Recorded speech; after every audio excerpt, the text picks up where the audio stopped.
Static can kill you faster than blood loss if it hits the wrong machine at the wrong second. I had 20 minutes before the hospital's MR. I went dark for the night, and my patient had less.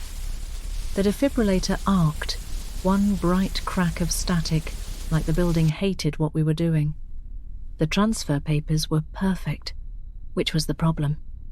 Nobody routes a major through a back door unless they're hiding what broke him. I cut something I wasn't supposed to cut, and the clock started counting out loud. The trauma bay doors slammed open, and a gurney punched through on a wave of JP8 and dry fire foam dust. The smell riding hot off Nomex and sweat trapped under sealed gear. Wheels rattled over the threshold, and the frame shivered like it wanted to shed its passenger. The analog dead man switch on the flight kit buzzed against the metal, low, ugly, unfriendly, like it didn't trust any of us to keep him alive. Major David Hayes lay strapped into the war, chin raw, where the helmet should have been, eyes half-lidded, chest trying to rise and failing. My craving, anonymity, a quiet shift, a name nobody remembered, evaporated the second I saw the suit cinched around him like a restraint. Dr. Julian Croft met the gurney at the head like he owned the room. White coat, too clean for what was coming. He wasn't an idiot. He was fast, procedural, and he could do miracles inside the lanes he trusted. His eyes did that surgeon scan, airway, colour, monitor, hands already moving while his brain built a plan and a paper trail at the same time.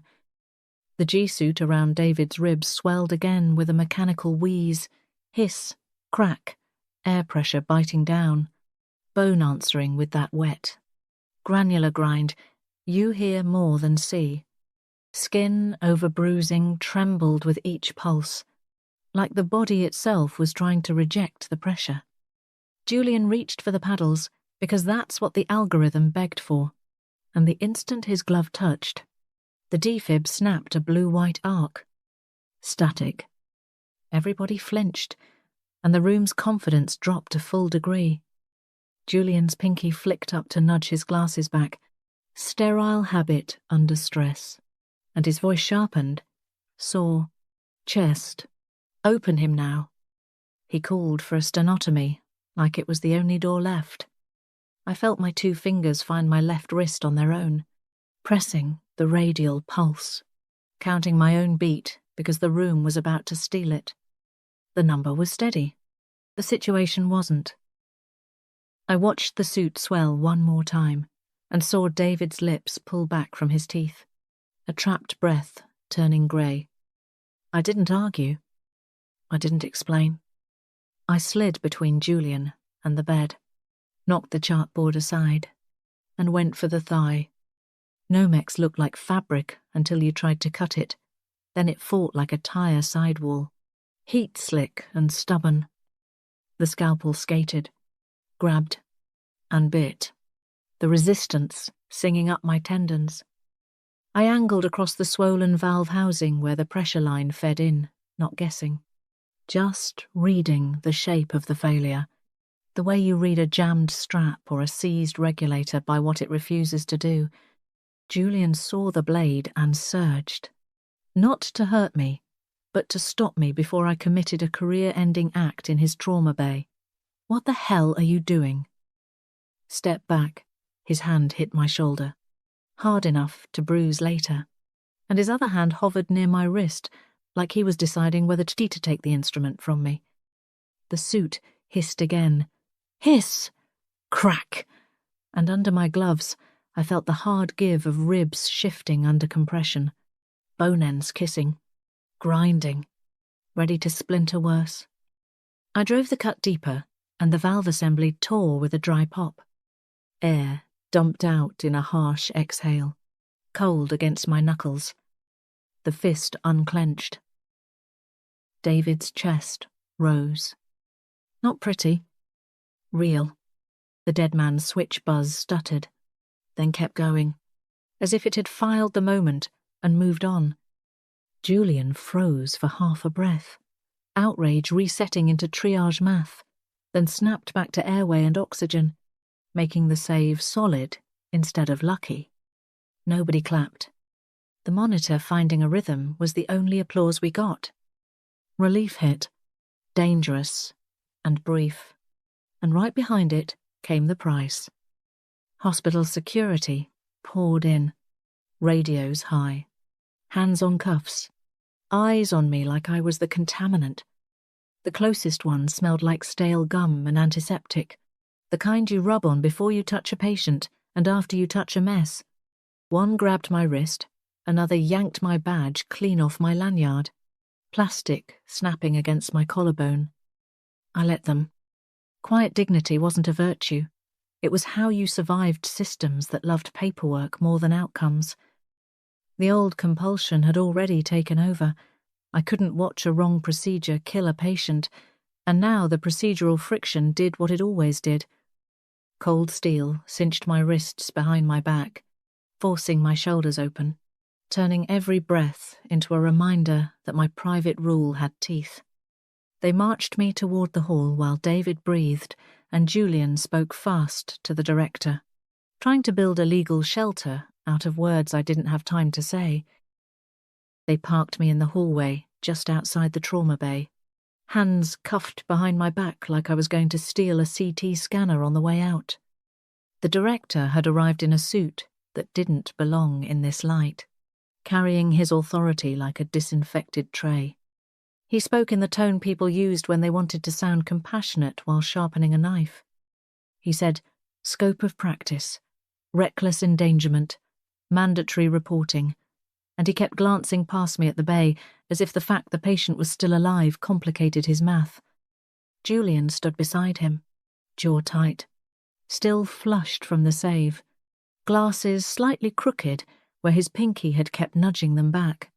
He wasn't defending me. Not yet.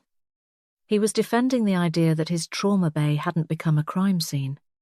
Somewhere inside, the dead man's switch buzz continued, steady as an accusation, and the air still carried that JP8 edge like it had soaked into the drywall. The director said the police were on their way. He said it like it was inevitable, like gravity. One of the security guys shifted his grip on my arm, eager to finish the job. I didn't give them a speech. I tasted blood where I'd bitten my tongue during the cut and kept my eyes on the floor tiles, counting grout lines the way you count breaths when you're trying not to become the story. My fingers tried to find my pulse again and couldn't, blocked by steel. That irritated me more than the cuffs. I could feel my compulsion still humming under my skin. I'd done the only thing that kept David Hayes from dying in front of us. My craving wanted me to disappear back into the night shift, badge back on my chest, name back on nobody's lips. The system wanted a signature. The ER doors blew open like someone had kicked a pressure seal. Not loud, just sudden, decisive. The temperature shifted with it, a draft that smelled of cold air and expensive shaving cologne laid over leather. 2 men stepped in like they'd rehearsed the geometry. The first in a navy uniform so flat it looked pressed into place. The second half, a step behind, with a rifle held low and ready. Muzzle disciplined. Eyes moving, in short. Measured cuts. The director started to speak, then swallowed the words as if he'd realized he was about to argue with a different kind of jurisdiction. The older officer didn't look at him. He didn't look at me, either. His gaze went to his watch, a small tilt of the wrist, checking time as if we were all waiting on him, not the other way around. He crossed to the glass of the trauma bay and produced a sheet of paper like it weighed more than steel. Department of Justice letterhead. A red stamp that looked wet even when it wasn't. He slapped it onto the glass with the flat of his palm. The sound was soft, almost insulting in its simplicity, but it landed like a verdict. Then he spoke, barely above a whisper, and the words didn't need volume to fill the corridor. Total lockdown. Nobody in, nobody out. Violators will be shot on sight. Captain Marcus Finn shifted his stance, making a quiet triangle of space that told everyone in the hall exactly where the danger lived. For a beat, nobody moved. You could hear the hospital's nervous machinery trying to pretend it was still a hospital, HVAC, pushing cold air, monitors beeping behind curtains, a distant cartwheel squealing like a complaint. The director found his voice again and started to protest. But the officer, Vice Admiral Silas Thorne, the name hit me a second later, didn't argue back. He didn't raise his voice. He didn't explain. He just waited, eyes flicking once more to his watch, as if he'd already filed the director's objections under irrelevant. Then the building answered him. A deep, travelling clang rolled through the structure. Not one door, but many, like a chain being dropped. Lead-lined magnetic shutters slammed down somewhere above us. Then again, closer, the sound multiplying as the hospital sealed itself. You felt it in your teeth.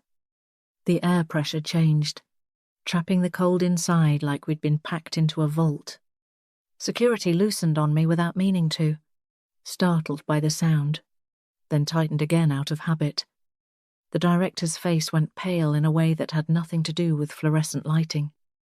Julian's eyes tracked the red seal on the glass, then the doors, then me, and I saw the first real crack in his certainty.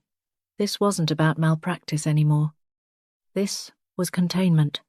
Whatever David Hayes carried on his body, in his head, in the perfect transfer paperwork, had just outranked every policy in the building.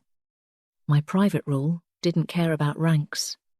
It just watched the clock and waited for the next preventable death. Silas Thorne turned slightly, not to acknowledge me, but to occupy the space, like a fence. Marcus Finn's rifle stayed low, but his fingers were loose, ready. The dead man's switch buzzed again from inside the bay, faint now, like it was trapped behind glass and law. I opened my mouth to ask a question I didn't have permission to ask, and that's when the lights died. Not a flicker. A clean cut. The corridor dropped into black so fast I felt it more than saw it. The monitors inside the trauma bay shifted tone, alarms changing pitch as they fell back on battery. In the dark, the cuffs on my wrists felt heavier, and the sealed doors felt closer. The lights didn't fade. They snapped off like a breaker had been punched with a fist. 1 second I had fluorescent glare and faces. The next, I had black that felt wet, like tar smeared over my eyes. For a beat my vision kept trying to work anyway. Little ghost after-images of the last frame, Julian's white coat, the red seal on glass, then even that burned out.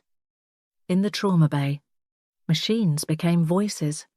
The ventilator alarm changed pitch.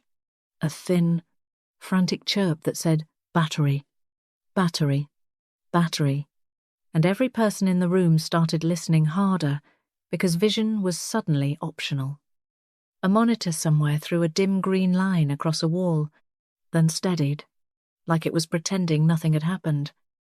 Down the hall a door slammed and echoed wrong, too hollow now that the building had sealed itself.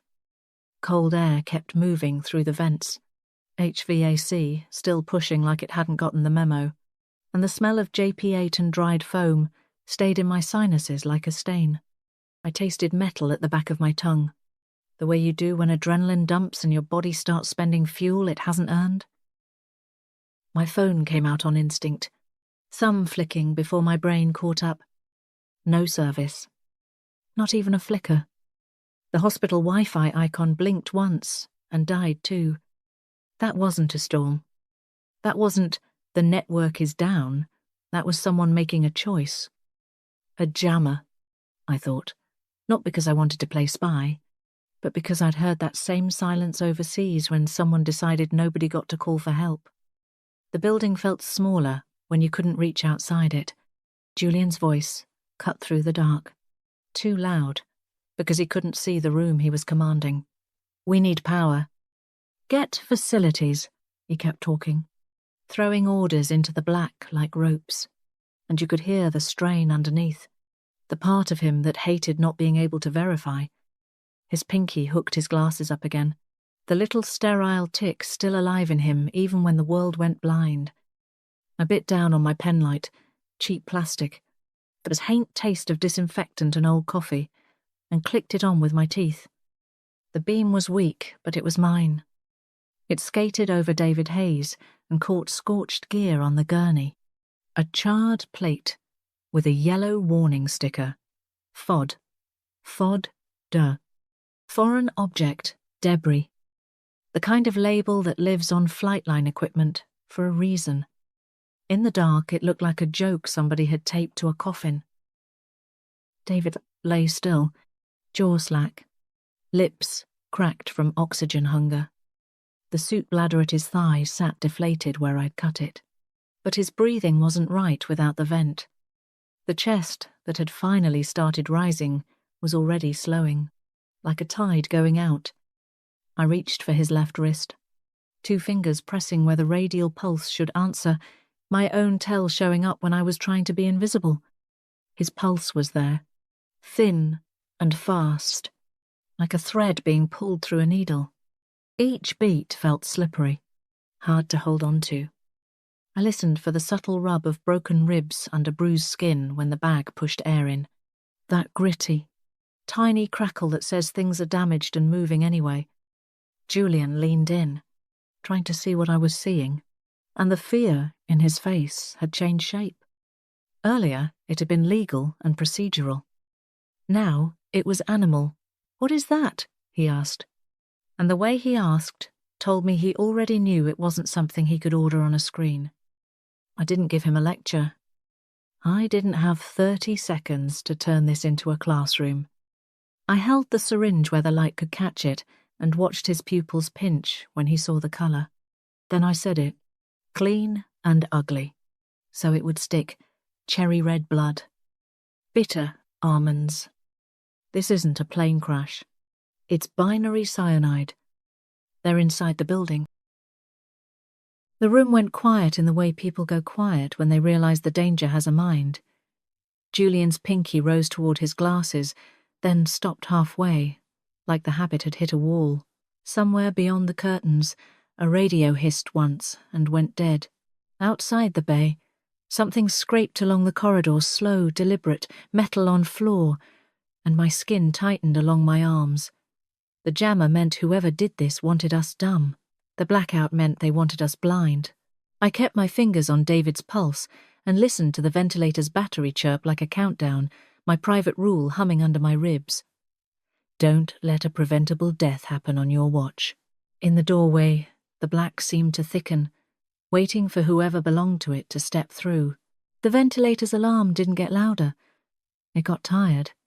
The chirp slowed, stretched, then the screen went flat black as if it had simply decided to stop trying. Battery at 0. No graceful shutdown. Just dead plastic and a patient who couldn't afford dead anything. In the penlight's thin cone, David's chest paused between breaths like it was waiting for permission to collapse. The air felt thicker now, trapped by sealed doors and stale fear, and every small sound-sharpened fabric rasp, rubber squeak, someone swallow. Julian stared at the dark screen like it had betrayed him personally. His brain did the next procedural step anyway, searching for a replacement, a wall outlet that didn't exist. "We need another vent," he said, and it came out wrong, like saying it could summon one. Then his eyes flicked toward the doorway, toward the hallway where uniforms and rifles lived, and I saw the legal panic come back online.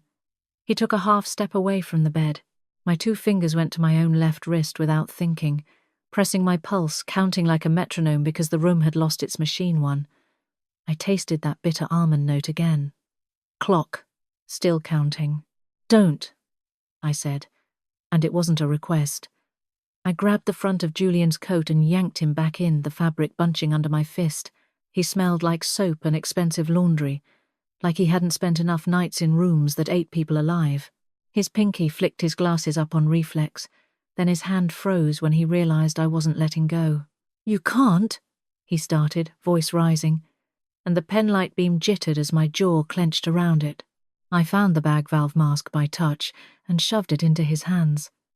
The ambu bag was cool, slightly tacky, that cheap plastic feel that never quite loses the smell of packaging. His gloves squeaked on it. He held it like it might bite. "I'm not a respiratory therapist," he snapped, and I heard the real message under it. "If I do this wrong, it's on me." In the dark, his eyes kept darting past my shoulder like he expected someone to step in and rescue him from responsibility. I leaned in close enough that he could hear my breath, and I made my voice flat, clinical, so it didn't turn into a fight. "Squeeze it, or I lock the door and leave you here with the corpse and the hit squad." The sentence hung there, ugly and simple. I watched his throat work as he swallowed. I watched the moment he understood I meant it. He tried to squeeze too fast on the first push.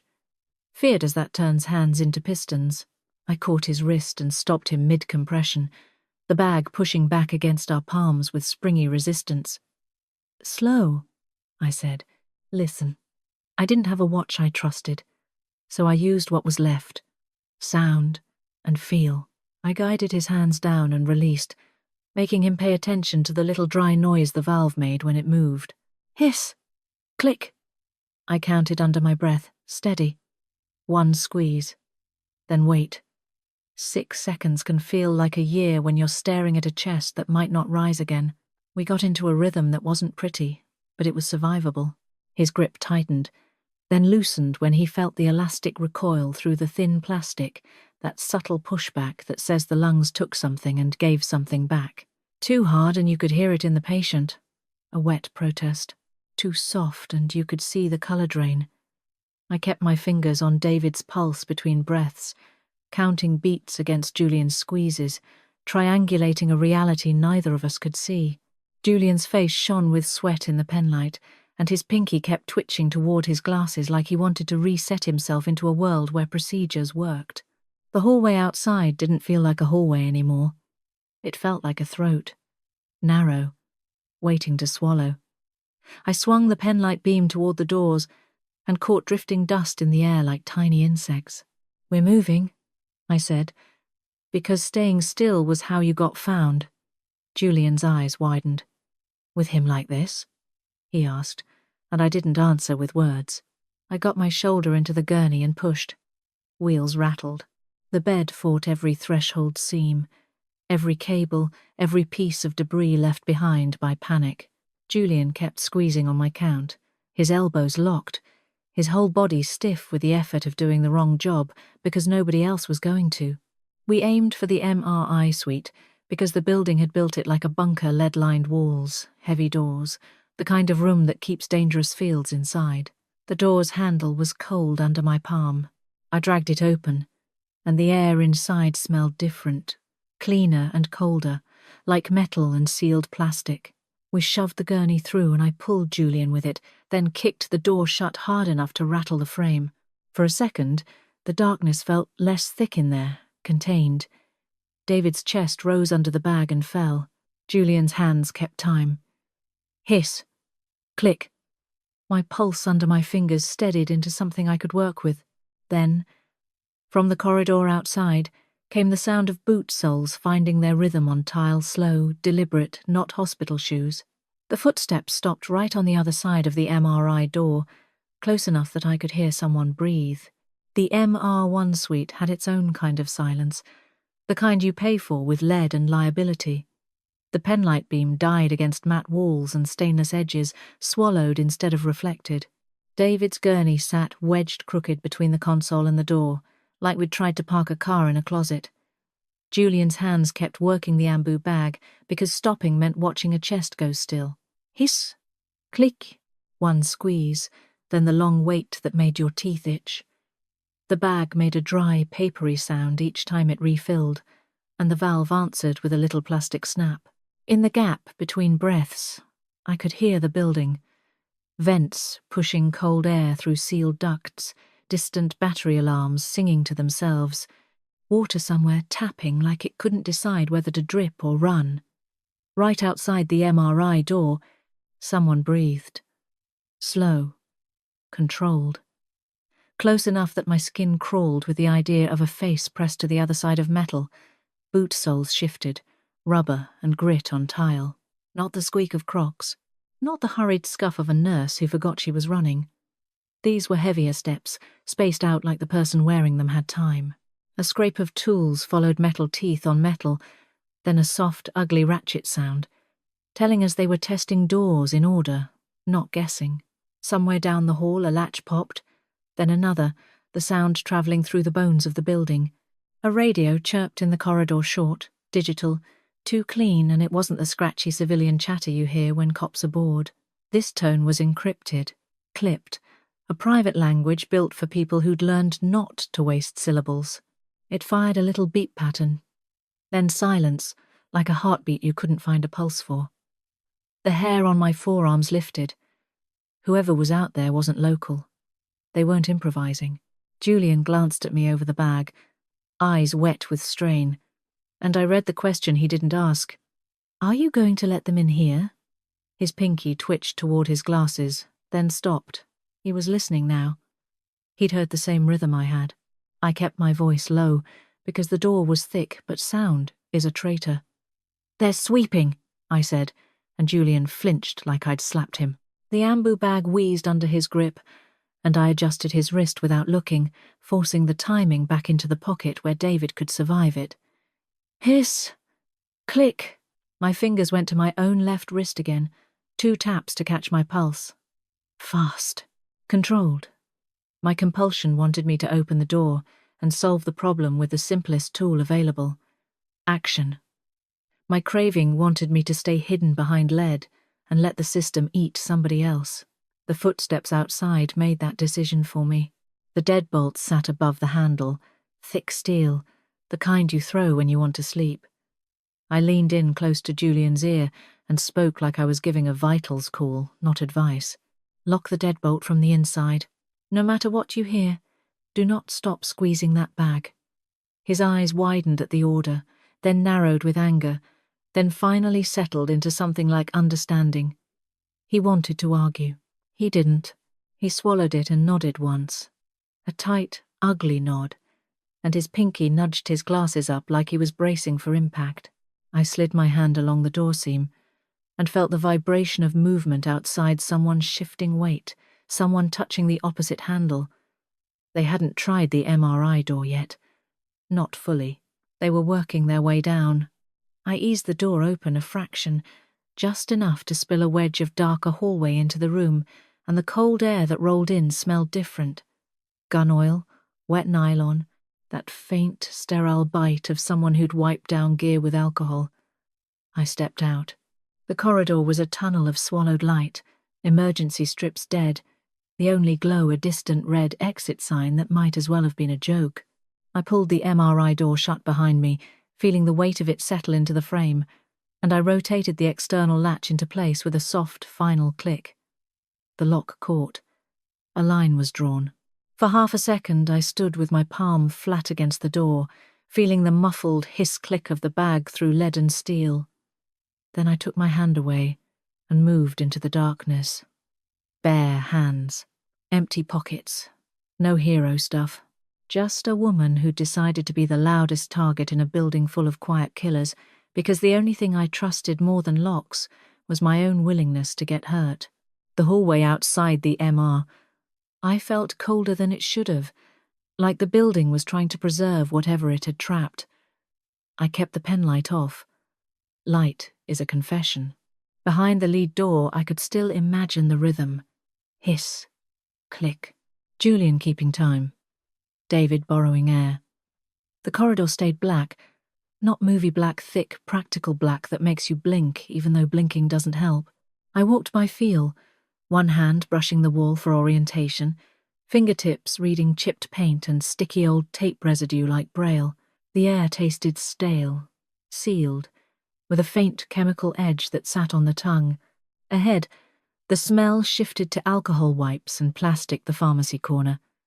The Pix's cabinet sat in its alcove like a small, safe glass front black as a dead TV, screen lifeless. The magnetic lock had defaulted to closed when power dropped. Fail secure. Great for audits, bad for bleeding people. My 2 fingers found my left wrist again, checking my pulse like it was another piece of gear. Fast, controlled. I listened harder. Somewhere, a soft scuff answered back. Boot tread. Careful. Approaching from the far end of the corridor. He resolved out of the dark as a darker shape. SWAT silhouette without the cop habits. No shouted commands, no police. No voice at all, which told me more than any badge ever could. He moved in short, efficient cuts, head turning like he was counting angles, not people. The smell on him hit me first, gun oil, sweat trapped under armor, the stale sweetness of breath mints, and then the radio on his shoulder chirped, a muted, encrypted beep that was too clean to be civilian. He touched it without looking. Reflex, training. My mind stacked the sounds I'd already heard tonight. Tool teeth on locks, latches popping, that patient, methodical ratchet, and they fit together like pieces from the same kit. This wasn't backup. This was a sweep. He saw me. Or he saw movement where the hallway should have been empty, and his posture tightened like a trigger being taken up. He closed the distance without hurry, because he didn't think I mattered. The arrogance wasn't emotional. It was tactical. I backed into the Pyxis alcove, letting the shadows swallow me. My hand found the CO2 extinguisher by touch, the cylinder cold and heavy, handle gritty with old paint. He cleared the corner faster than I expected. He came in low and hard, trying to fold me into the wall and pin me before I could make a decision. The first impact drove air out of my chest in a hard, ugly grunt. His knee crushed into my ribs, and something inside my chest gave a tiny, sick, sharp pain that made my vision spark white. The sound of my own breath got thin for a second, like it didn't want to go back in. I didn't waste oxygen on panic. I swung the CO2 cylinder into the Pyxis glass. The impact rang down the corridor like a gunshot, brittle and loud. Shards jumped, safety laminate spiderwebbing before it surrendered. He flinched toward the sound human reflex, and that half beat was all I needed. I jammed the nozzle into the broken opening and squeezed. CO2 erupted in a violent white plume, cold so sharp it felt like knives, turning the air into choking snow. It swallowed his face, his optics, his breath. He coughed wetly, blind, one hand pawing at his mask while the other tried to keep control of his balance. We went down together, slipping on frost and broken glass, armor-scraping tile like sandpaper. My knee slammed hard enough to send a jolt up my thigh. The CO2 burned my lungs when I sucked air without thinking, and for a second the world narrowed to pain and breath, that old combat medic math. Stay conscious, stay moving, don't let the body pick the ending. He grabbed for my throat. I drove my forearm across his wrist, felt tendons strain, and reached into the cabinet spill by feel until my fingers closed on a pre-filled syringe epinephrine, the 100 milligrams dose you don't forget. No angles, no lecture, just force and a gap. I shoved the needle through the narrow seam where his plate carrier shifted and drove it in with both hands until my wrists ached, deep enough that I felt the ugly give of muscle and knew I'd found the heart. His body jerked hard, strength turning into chaos. His breath hitched. His eyes went wide for one heartbeat, then his focus broke, like the signal had dropped. He went slack in a way that wasn't sleep. I crawled back on shaking arms, ribs screaming every time I pulled air, tasting metal and cold. The haze drifted in the corridor like winter that didn't belong indoors. I found his radio by feel hard plastic, warm from his body, and pressed it to my ear. Static, then a calm voice cut through, close enough to feel personal. Target is not on level 1. Get down to the basement and cut the central oxygen. The words landed heavier than the cooling weight at my feet. I pocketed the radio, forced myself upright, and started moving toward the smell of pipes and damp concrete, because now the clock wasn't just David's lungs, it was the whole building's. I found the MRI door by sound first. Hiss. Click. Plastic breathing through lead. My pen light was down to a weak cone, and it made the air look dusty, like the dark had texture. Every step back from the pharmacy put a fresh blade of pain under my ribs. The crack I'd earned didn't let me forget it. It pinched when I inhaled, flared when I twisted, and it turned coughing into a bad idea. Still, the bag rhythm pulled me forward. Nobody else in this sealed hospital was going to keep Major David Hayes alive. Not the dead monitors. Not the locked doors. Not the admirals and their orders. I slipped inside and shut the door behind me with my shoulder, careful not to let the latch clank. The MRI suite smelled like cold metal and disinfectant that had been sealed in too long. Julian stood hunched over the gurney, elbows locked, hands white-knuckled around the ambu bag. Sweat darkened his collar. His pinky kept twitching toward his glasses, half habit, half prayer. David lay motionless, lips split, a thin line of cherry red at the corner of his mouth that hadn't been there before. I put 2 fingers on my own left wrist out of reflex, counted my pulse once, then moved them to his forearm. Fast, thready, still there. Julian saw the bottle in my hand, and his face tightened into pure professional offense. In the pen-like glow, it looked like a cleaning product, because it was. The label was half peeled, the cap sticky with dried residue, the smell sharp enough to sting my nose. He didn't know what I'd already smelled on David's breath. He didn't know how little time we had before tissues started dying for real. "Are you planning to inject bleach into his veins?" he said. And it wasn't a joke. His voice was raw from an hour of squeezing and swallowing panic. I kept my eyes on the IV access and the colour in the syringe, not on his expression. Arguments burn oxygen. I'm keeping his cells from suffocating. Keep squeezing the bag. He tried to speed up anyway, just for a second, fear making his hands piston. I caught his wrist and forced the timing back into the narrow, safe lane. "Slow," I murmured, close enough that only he could hear. "Hiss! Click! 1 squeeze, then wait!" His shoulders tremble by the effort of holding back the urge to do it faster. The bag answered with dry plastic coughs, and David's chest rose like it hurt. I snapped a glow stick I'd yanked from a supply bin on the way back. The bend made a wet crunch, and pale green light bled through the plastic, sick and steady. It turned Julian's gloves corpse-coloured and made David's skin look waxy. I wedged the glow stick where it could shine down on the tubing like a weak moon. No pump, no beeping IV pole with a brain, just gravity and my hands. I hung the fluid bag high with tape and a torn strap, arm shaking when I stretched up. Pain bit into my ribs and I tasted metal, but the bag stayed up. I primed the line by feel, watching the first clear thread slide through tubing under the ghost green light. Then I added what I needed from the bottle's sodium thiosulfate, the kind of chemical that lives in boring closets until the day it becomes medicine. I didn't explain that out loud. 3 sentences of chemistry would turn into a lecture, and lectures get people killed. Drop, drop, drop. I counted by the glow stick, letting the rhythm anchor my head when the room tried to spin. The chemical smell, mixed with blood and warm plastic. David twitched, coughed once, and a bright smear of red wet his lips. Julian's face went tight. His pinky flicked his glasses up and stayed there, holding them like he could hold the world in place. Minutes in the MR? I didn't feel like minutes. They felt like cliffs you stepped off and somehow didn't die. The drip kept falling. The ambu bag kept its hiss-click cadence. David didn't wake. He didn't speak. His pulse under my fingers slowed from frantic to merely bad, and the cherry-red sheen in the sample darkened a shade towards something more normal. Not safe, just less impossible. Then the oxygen gauge ruined the moment. The portable cylinder by the gurney had been steady earlier. Now the needle was sliding down like it had its own agenda. The regulator hiss-thinned, and the air feeding the mask felt weaker against my palm.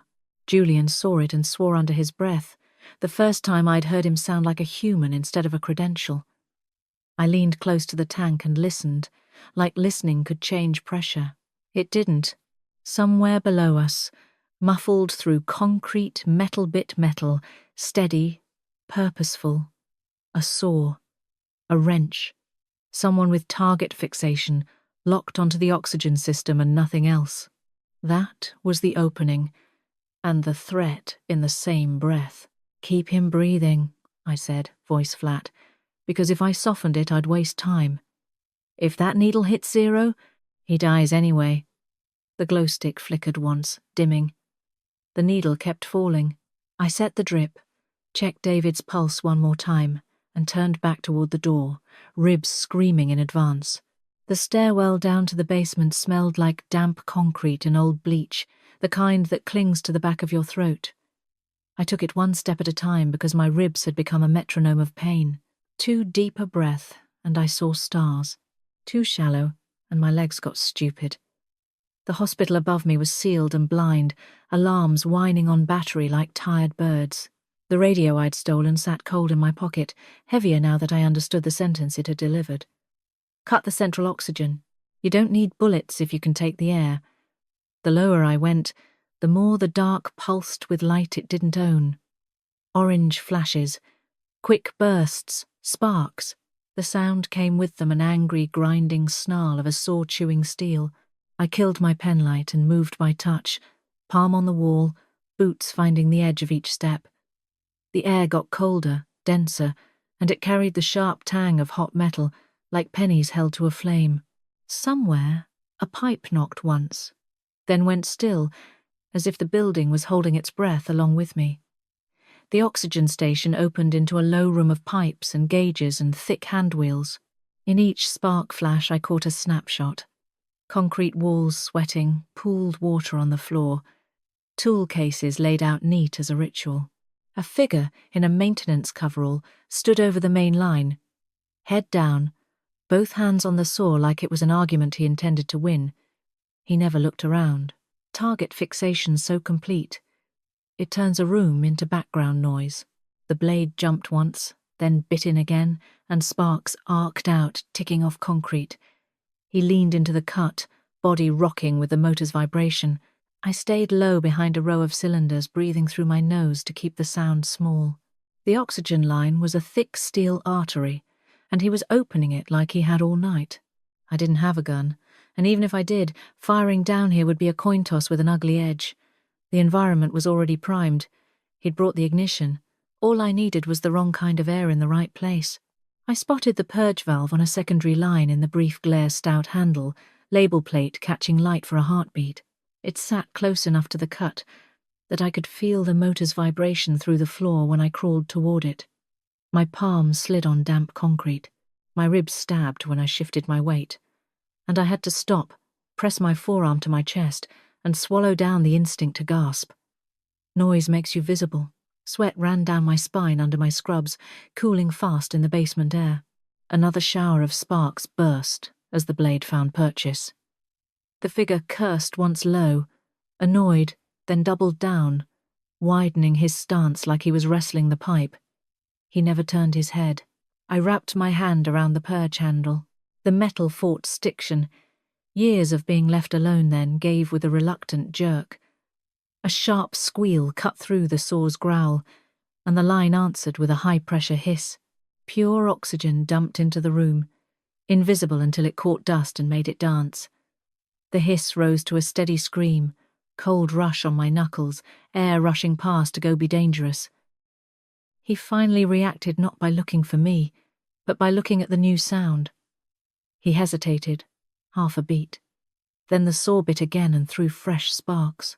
The oxygen stream met the sparks, and the world snapped white. It wasn't a bomb. It was flash-fire fast, brutal physics. A ball of flame bloomed where oxygen and ignition touched, slapping heat across my face so hard my skin tightened. The air punched out of my lungs. I flattened, cheek to cold concrete, making myself smaller than the blast. The flames roared for a heartbeat, then thinned as the oxygen-rich pocket burned out. In the flare, the man became a silhouette with no time left. Fabric ignited. His shape flailed once, then collapsed.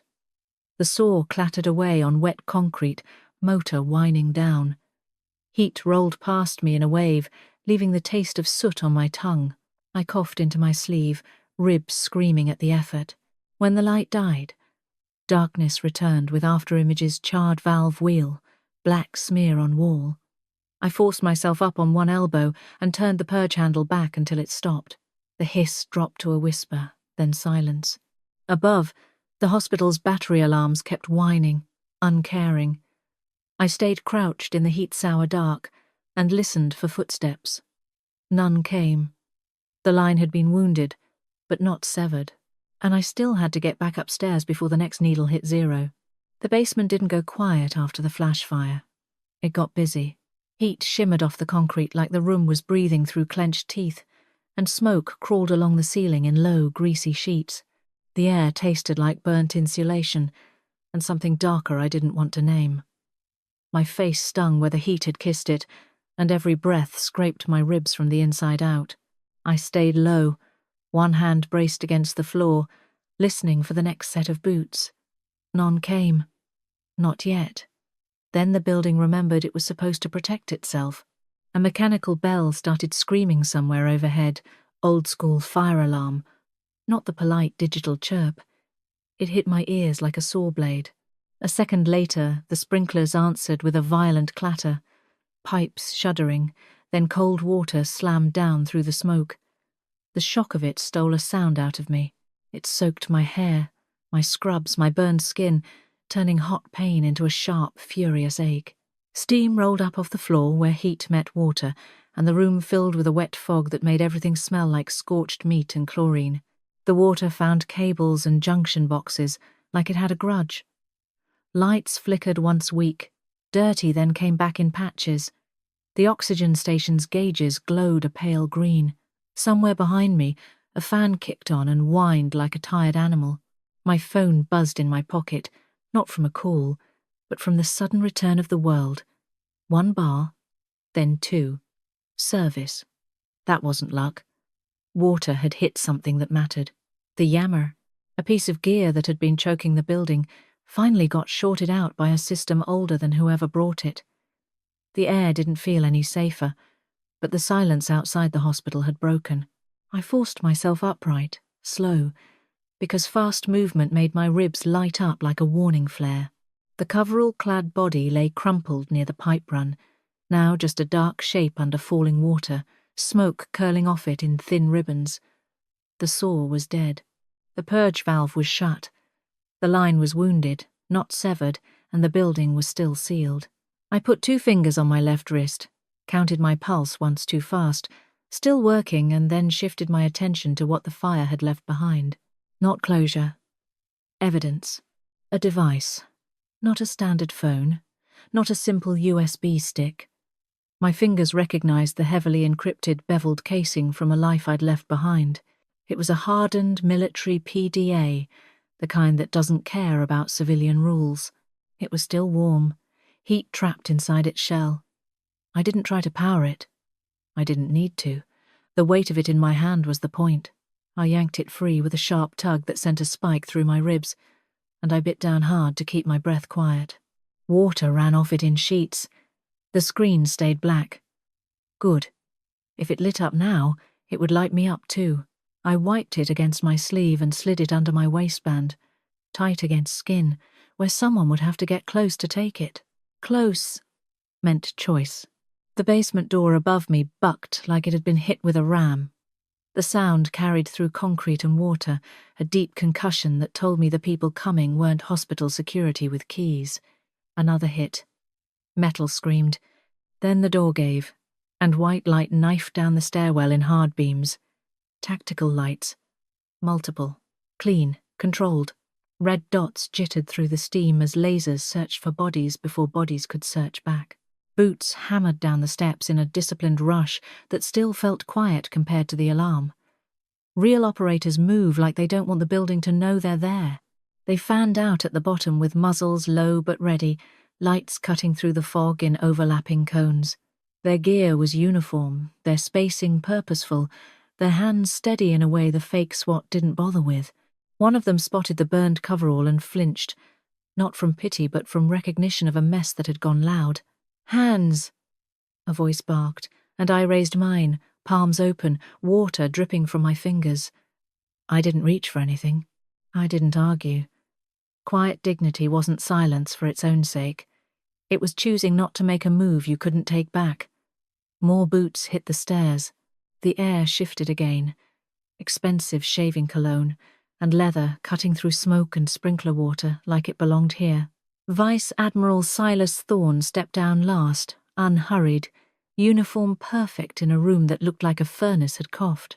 He didn't scan the scene the way the SEALs did. He measured it. His eyes flicked to his wristwatch first, a small automatic tell, then to the bodies, then to me. No direct eye contact, just assessment. Like I was another variable in the cleanup. A laser dot settled on my chest, steady as a promise. Silas's voice came out low, almost bored, but it carried through the alarm anyway. "Drop the weapon, Ms. Ward. The situation is contained." The words hit the wet air and hung there. I didn't have a weapon in my hands. I had something else pressed tight against my skin, and I could feel its hard edges like a second heartbeat. The sprinklers kept hammering the basement, turning smoke into a cold soup that clung to my eyelashes. The alarm never stopped. It just became part of the air, like the building had decided screaming was safer than thinking. The SEALs held their perimeter with quiet competence lights down, muzzles disciplined, laser dots steady where they wanted my choices to land. My scrubs hung heavy, soaked through, and the burn on my cheek throbbed under the cold water like a bruise learning its shape.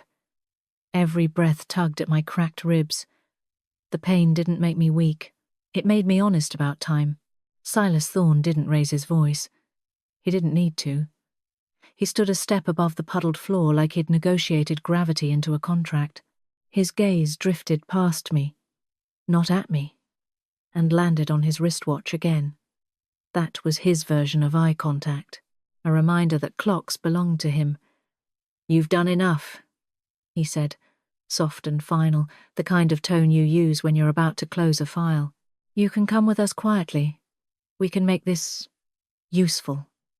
The word sounded like an offer, until you listened for the underside. Useful meant owned. Quietly meant erased. The building was contained. I was not. My phone buzzed again in my pocket, half signal, half spam, the modern world trying to squeeze into the basement like it had any right to be here. Above us, somewhere in the sealed hospital, a pilot was still borrowing breaths from a bag and a doctor's shaking hands. My compulsion pushed up behind my ribs like it always did. Don't let a preventable death happen on your watch, but tonight it had learned a new shape. Don't let the system write the ending for you either. Silas took a small step closer, not aggressive, just inevitable. One of the SEALs shifted with him, matching the movement like a shadow. "Your license," Silas murmured, as if he'd read the fear off my posture. "Your anonymity. All of it can be preserved, or it can become a problem we solve." He didn't say the ugly words. He didn't have to. I'd seen men disappear behind nicer sentences. Footsteps splashed at the top of the stairs. Lighter, less trained, but determined. A white coat appeared in the doorway, damp and smeared, hanging open like a flag. Dr. Julian Croft came down into the basement with his shoulders squared against terror, and I felt something in the room shift, not warmth, not friendship, just a different kind of pressure. His pinky flicked his glasses up, even as he tried to look like he didn't notice the rifles. He looked past Silas, past the operators, and locked on me like he needed to confirm I was still made of bone and blood. "He kept breathing," Julian said, breathless, voice scraped thin. Not a speech, a fact. "He's alive because—" He stopped himself before the sentence could turn into praise. He swallowed and adjusted his glasses again with that sterile little finger, then positioned himself beside me without asking permission, close enough that any bullet meant paperwork. It wasn't gallantry. It was witness. A professional putting his body where his signature would usually go. Silas watched the move without reacting, eyes dipping to his watch again as if patience was something he scheduled. "Doctor," he said softly, and the word sounded like both respect and warning. Julian didn't answer. He didn't have to. His presence was the answer. The system friction had reached its end state. Not forgiveness, not applause, just an expert, refusing to pretend the truth hadn't happened. I let my hands lower slowly, not to reach for a weapon, but to reach for the leverage I'd earned in smoke and water. The hardened PDA pressed against my skin like a cold coin. I pulled it out and held it up where Silas could see it without any seal having to find it on me. The casing was scorched and slick with sprinkler water. It looked ugly. It looked real. Silas's posture changed by a fraction. Not fear, calculation. He knew what it was before I said a word. He knew what logs meant, what connections meant, what an internal fingerprint looked like when it shouldn't exist. I didn't grin. I didn't sermon. I didn't tell him he was corrupt. I just made the trade explicit, because that's the only language his world respects. Scrub my civilian jacket. Erase my name from every radar, or this lands on a New York Times desk in 5 minutes. My voice stayed low, steady, like I was calling vitals. I could feel Julian's attention sharpen beside me, his breathing hitching as he realized what I was doing. Mutual assured destruction, but small scale, personal, the kind that makes powerful men swallow anger so they can keep power. For a long second, the only sound was water striking concrete and the alarm chewing on the air. Silas stared past me, down the line of his own choices. His jaw tightened once. His eyes dropped to his watch again, as if time could rescue him. Then he lifted his hand in a small, precise gesture. The seals eased their muzzles a few degrees. Not trust. Compliance. "Stand down," Silas said, quiet as ever. He didn't look at me when he spoke. He didn't grant me the dignity of eye contact. That was fine. I didn't need it. "We're leaving." The order rippled through the team like a muscle relaxing. Boots shifted. Lights turned away. The perimeter opened a path that hadn't existed a moment before. I didn't wait for permission to use it. I climbed the stairs with my ribs on fire, each step a reminder that winning doesn't erase cost. Upstairs, the hospital was chaos in grey light sprinklers still running, staff herded behind sealed doors, the smell of smoke threaded through disinfectant like a new permanent layer. At the front entrance, dawn leaked in through broken glass, thin and ugly and real. The sky was the colour of old steel. Outside, cold air hit my face and made the burn sting clean. I stepped onto the wet pavement and felt the world widen around me, even with the knowledge that it wasn't mine anymore. I pulled a cigarette from a crushed pack I'd forgotten I still carried, hands shaking from exhaustion more than fear. The first drag tasted bitter, smoke mixing with blood in my mouth. My cracked ribs punished the inhale. Good. Pain keeps receipts. Behind me, engines started military vehicles, swallowing the night's evidence into sealed compartments. Silas Thorne would file his version of this in a place no jury ever sees. Julian stood in the doorway a moment longer, white coat dripping, Pinky adjusting his glasses like he was trying to return to being a surgeon in a normal world. He didn't wave. He didn't call my name. He just watched, and that was enough. I exhaled smoke into the grey morning and walked away from the only anonymity I'd ever wanted, knowing the system would keep its eyes on the back of my head from now on.